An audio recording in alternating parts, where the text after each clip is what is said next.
Is thorium the answer to humanity's energy needs? Let's find out. First, it's energy dense. 70 grams of nuclear fuel could power your entire life. To do the same with coal, you'd need 21 elephants worth. That's the power of nuclear fission, 1,000,000 times more energy than chemical bonds. Now consider solar panels. To meet humanity's growing energy needs with solar alone, we'd cover every inch of Earth's land with panels in just over 200 years. Next, it's green. Currently, only 15% of our global energy consumption comes from low-carbon sources. Nuclear energy is already low carbon, but thorium also requires much less mining and processing than uranium.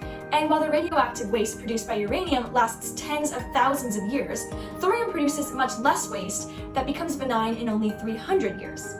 It's also abundant. Uranium-235 is as rare as platinum and silver. Can you imagine burning those for energy? By contrast, thorium is several hundred times more abundant than uranium-235. And finally, it's safe. Thorium is different from uranium in that it is fertile instead of fissile.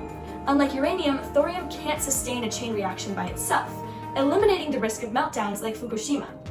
Instead, thorium is bred into uranium-233 fuel within the reactor, which is why it's called a breeder reactor.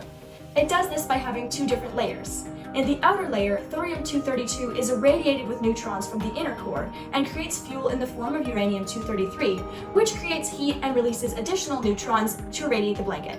And the cycle repeats. If at any point the reactor overheats, a safety feature called a freeze plug melts, automatically stopping the reaction. Thorium also reduces nuclear proliferation risks. Unlike uranium reactors, they don't produce weapons-grade materials, and thorium itself can't be weaponized. So, is thorium the answer to humanity's energy challenges? I'll let you decide.